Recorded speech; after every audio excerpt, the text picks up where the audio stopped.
Hello everyone, this side Ranu Jadu. आज मैं जिस बारे में बात करना चाहती हूँ वो है समय। समय बहुत बलवान होता है। कभी कभी हमें ऐसा लगता है कुछ लोगों को हम कुछ जवाब देना चाहते हैं, या हमें होता है कि हमको यहाँ पे कुछ बात अपने पक्ष रखना चाहिए था बट हम नहीं रख पाते।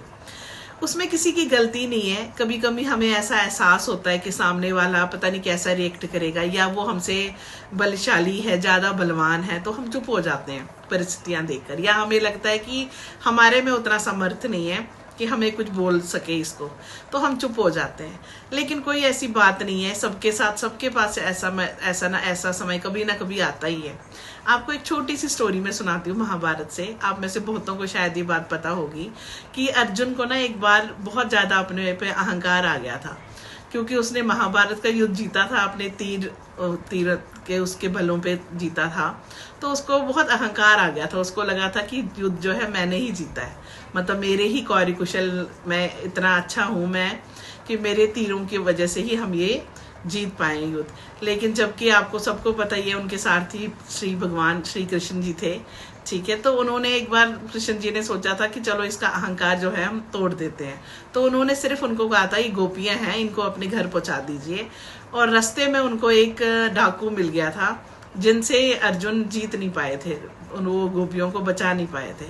आप सोचिए, वही अर्जुन था जिसने महाभारत में इतने बड़े बड़े महारथियों को हराया था, और वही अर्जुन आज एक छोटे से डाकू को नहीं हरा पाया। वही तीर, वही अर्जुन, है ना, वही सारी चीजें उसके पास तब भी थी। कभी कभी ना, इसका मतलब ये, चलो वो तो भगवान जी ने उसका अहंकार तोड़ना था तो ऐसी सिचुएशनें बना देते हैं। कभी कभी परमात्मा ही ऐसी सिचुएशनें बना देता है कि हमें कभी कभी ऐसा मतलब हार का सामना करना पड़ता है।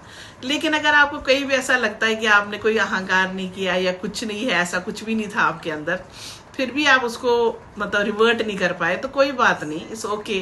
कभी कभी ऐसे लाइफ में होता है कि हम अपना पक्ष नहीं रख पाते, तो इसमें कोई बड़ी बात भी नहीं है। तो कुछ चीजें थोड़ा ठीक है, इग्नोर किया कीजिए। कभी बोल सकते हैं तो बोल भी दिया कीजिए, कोई ऐसा इसमें चक्कर नहीं है।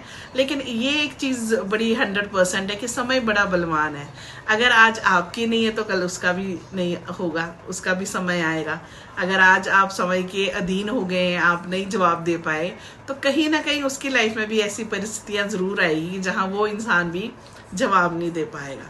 तो ठीक है, थोड़ा सा अपने आप पे बिलीव कीजिए, थोड़ा सा परमात्मा को मानिए। ये चीजें लाइफ में चलती रहती हैं, इसमें इतना इमोशनल होने की जरूरत नहीं होती। कभी ना कभी ऐसी परिस्थितियां आ ही जाती है कि उस इंसान को ना सच्चाई पता ही लग जाती है। चाहे हम वो चीज बोले, चाहे हम ना बोले। हम ये कहते रहते हैं ना कि ईश्वर की लाठी की में आवाज नहीं होती। सच में नहीं होती, ईश्वर की लाठी में कोई आवाज नहीं होती। हाँ, समय जरूर लगता है, कभी कभी किसी चीज में जरूर टाइम लगता है, लेकिन ऐसा नहीं होता कि जो सच लोग हैं वो कभी नहीं हारते। ये बिलीव कीजिए आप। कोई बात नहीं, आप अगर जवाब नहीं दे पाते या अपने लिए नहीं बोल पाते तो उससे कोई फर्क नहीं पड़ता। एंड ऑफ द डे आप ही जीतेंगे। अगर आप सही पक्ष में हैं तो आपको परमात्मा आपको जरूर जिताएगा। Thank you.